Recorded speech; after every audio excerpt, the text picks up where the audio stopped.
Have you ever opened an article you published and felt a rush of joy to see your name in print? Does your stomach still get a little flutter when you get that accepted decision? Hey, co-authors. In this episode, we intentionally shift the focus onto the joys of publishing academic research. In a field where publishing is often framed as exhausting, stressful, or joyless, it's easy to forget that there are moments of genuine delight woven into the process. We explore the pleasures of intellectual discovery, the satisfaction of shaping ideas through writing, and the deeply human joy of becoming part of an ongoing scholarly conversation. So let's dive in.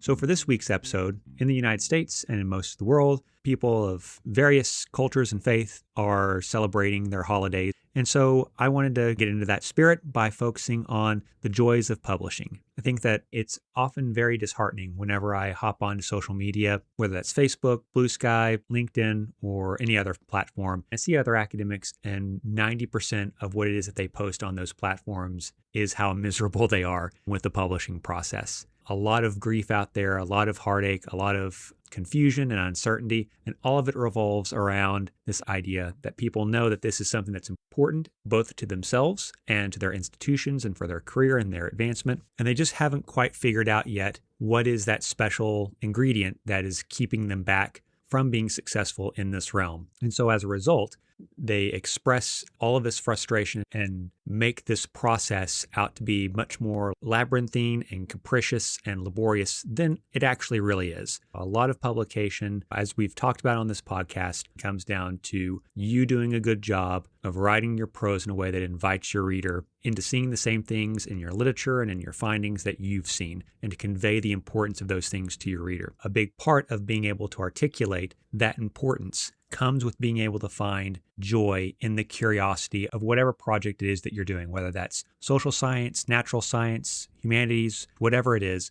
you being able to convey how excited you are about the ideas that you're working through to another audience, and having that audience recognize and reciprocate that excitement back to you is the thing that keeps a lot of us in this profession and to continue to write. So what I'm going to do is I'm going to talk about 6 joys that are a part of the publishing process. I'm going to talk about the first 3 this week, and then I'm going to talk about the second set next week. I will say, if you are in a holiday spirit and you want to get me a gift, then you can hop on over to whatever platform it is that you're listening to this on and give it a 5-star rating, write a little something about what you appreciate about it, and that would really help me out, and I would really appreciate it. But with that, what I want to talk about is about 3 joys of the publishing process. So let's dive in. Are you interested in mastering scholarly writing, developing productivity, and increasing impact, all while staying healthy? Then welcome to the Publishing Academic Research Podcast. My name is Dr. Kyle Ruddick, and I'm a full professor and writing coach who's dedicated to making sure you break through whatever is stopping you from reaching your scholarly goals. I meet so many scholars who have creative, innovative, and daring ideas, but can never seem to get those projects from proposals to print. I want you to get your work in the hands of people who will read it and appreciate it. So let's get into this week's big idea. So to me, the ultimate joy of doing research, the number one joy, is the fact that whenever you are conducting research, you are engaging in the discovery of new knowledge. And I think it's really important to just take a step back for a second and recognize that if you've done your due diligence, if you've written a good literature review, you've reviewed things, you've worked through all the stuff that's out there, you've built a really solid project, then the question that you're asking is building on that foundation of previous knowledge, which is to say, you are the first person to have ever articulated this research question or hypothesis, argument, purpose, whatever it is for your research. You're the first person to do that. And whenever you discover that knowledge, whenever you get your results, your findings, whatever it might be, you're the first person to know that. That's really cool, right? Like, you're the first person to see this pattern or this insight or this argument, whatever it might be that you're trying to generate through your scholarly inquiry. You're the first person to know that on the entire planet. And especially before you get to your findings part, right? Like in the process of you doing your literature review, even though that's not new knowledge, right? You're not generating new knowledge from that process. You are learning new things through that review. And so even though, as we've talked about in previous episodes, you don't want to make your final draft, you writing through all of that previous knowledge, you want to present to your reader a more compact synthesis of that literature. But in your first draft or your second draft, you're still working through all of those ideas And so you're riding through and discovering all this stuff. And a lot of the information that you're reading is new to you. And again, that's really cool, right? Like you had this question, you were interested in whatever this dynamic was. And so you went, hey, okay, has anyone else had this idea? So you went out and learned a whole bunch of stuff that you didn't know before, which is fun. And then, like I said earlier, then you find out, no one's asked this question. You're the first person to ask this question. And that in and of itself is really cool because no one on the entire planet thought to ask this question until you arrived on the scene. So the first thing I think it's really cool to really focus on is the idea that through this process, you are coming to know new things that you didn't know before, and you are giving back to your communities of scholarship new knowledge that they didn't have before you conducted your research project. The second thing that's really cool is whenever you see that your work is getting circulated and you get to see that you're a part of this broader conversation. There are pieces that I've written that have been cited pretty well.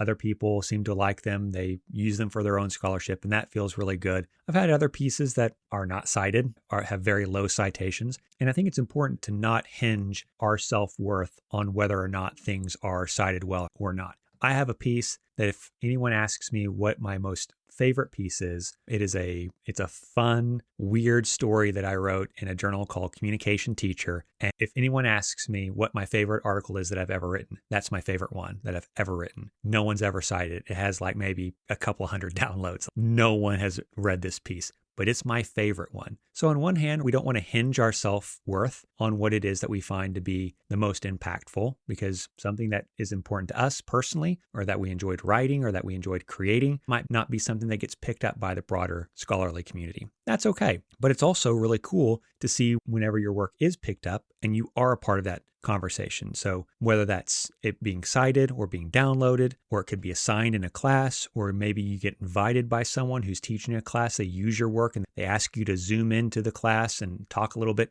to them about the work that you've done and the work that you're doing. Any of those things are signals that you are becoming or are a part of a broader scholarly community, and one that recognizes and appreciates your work.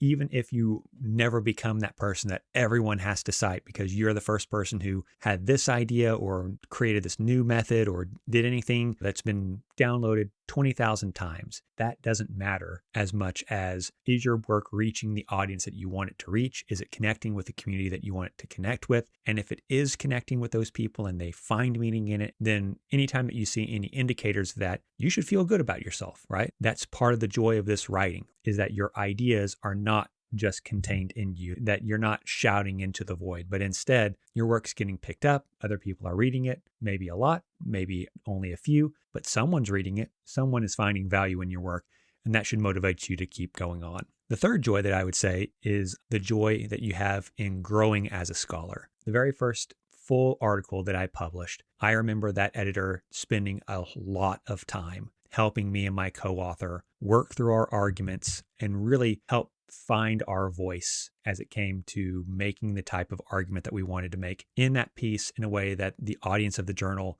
would really appreciate it. And now here I am, nearly 12 years later, and I'm editing journals, I'm editing other people's work, I'm editing handbooks, I'm doing this podcast, I'm doing all of these things as a way of helping other people improve their writing and to get their work published. And certainly I was not innately born with this talent. It was something that I had to practice, put a lot of effort into, really grow and learn from the people who were teaching me, like the very first editor and all the successive co-authors, other editors, and other folks, anonymous and known to me along the way. One of the things to really think about whenever you're in this process of writing is how you're framing all of these experiences. And I think by having more of a growth mindset, you're going to start seeing feedback from a place of how can I improve on the work that I'm doing? You're going to start being in a place of thinking about where can I start to improve my work? How can I improve my prose? How can I convey my ideas in a way that is stronger to my listener, in a way that really makes them want to listen to the things that I have to say? And then as you start getting your work accepted, you can start to see, oh, this is working, this isn't working, this is something I need to adjust, this is something I need to completely overhaul, this is something I need to keep doing. All those things are part of this ongoing growth. And I will say that as I have continued in my career, I have found that especially if you are being very conscious of all of the ups and downs and goods and bads that you have throughout your career, that by the time that you have been in this for 5, 10, 15 years, you really start to develop your voice and know what it is that you want to say whenever you sit down to write. And that certainly was not the case whenever I very first started to write. I would read a whole bunch of stuff and then try to write through my reading, and it would just end up being messy and unfocused, or I would have an idea, but I really wouldn't know how to go about it. It would end up being way too big for a single project, or it wouldn't be a good fit for a journal. It would be interesting to me, but not to other people. And it wasn't until I really started to go through this process and really focus in on my craft that I started to connect all these dots and become better at it. And that's like with anything else, right? Whether you've played a sport, play a music instrument, or any other type of hobby that has required you to improve yourself, you know that the person that you started out as was not immediately successful, and that it was only through that hard work and all the missteps along the way that you were able to figure out what was successful.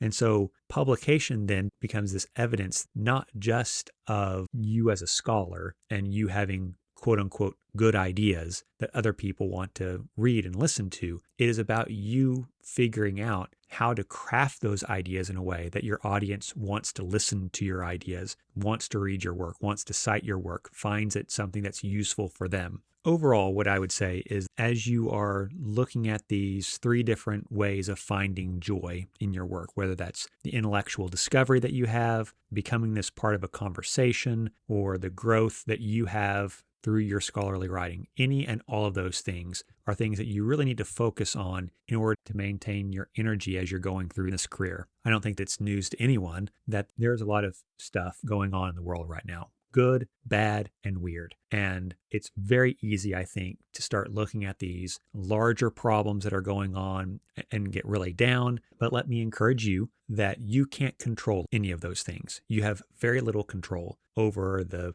geopolitics going on in your nation or in the world. There's very little that you can do about that. What you can do, though, is control the things that are around you. And one of those things that you can control is your scholarship and the joy that you find in your scholarly voice. There are very few professions that are out there that give people the opportunity to learn and grow and teach others in the way that our profession does. And I think that if you really hold on to that, then publication is not about self-aggrandizement or your own ego or any of those things. It is about being able to find a place with other people who are interested in the things that you have to say, that you find it interesting what they have to say. And if you were like me growing up, a huge nerd in rural Oklahoma, where I can tell you right now, nerds in rural Oklahoma don't fare very well on the playground. Bullies love us, other folks not so much. And so if you grew up your entire life being nerdy and a little geeky and a little awkward, a little alone, you have found now a profession in your life where you get to have these conversations with other people, to get excited and have other people be excited for you about the ideas that you're writing about and the ideas that they're writing about. And so I encourage you to find joy in that. There's, like I said, there's so much that's going on in the world that can make you doubt whether any of this is worth it. But if it's the case where your work doesn't matter, then no one else's work matters either, in which case find joy in what matters to you, right? If nothing matters in the grand scheme of things, if all we can control is the thing that's in front of us, then control that and find joy in that thing, okay? So thank you so much for listening. I will be back next week with another set of joys that we can focus on in our time of writing. I also have a little surprise for next week's episode, so make sure to stay tuned. I always appreciate that you all listen to this. If you have any ideas, habits, tips, tricks, rituals that you do that really help you get through the day, help find joy in the writing process, then please send those to me. I'm happy to share those with my clients or with my students. I'm also happy to give you a shout out on the podcast whenever I talk about it next time here. Until then, though, thank you again for listening, and I will see you in next week's episode. Hey, co-authors, what's stopping your best ideas from becoming your next big publication? Brilliant research shouldn't die in your drafts folder. Now's the time to bridge the gap between the possible and the published. You can support this podcast by subscribing to it, leaving a positive review, assigning it to your classes, or sharing it with a colleague. Let me know what I can do to make this the best podcast resource for you. And if you'd like to know more about my writing coach services, then you can find my information in the podcast description and set up an appointment. I'll be back next week with another episode. But until then, keep healthy, keep writing, and don't let reviewer 2 get you down.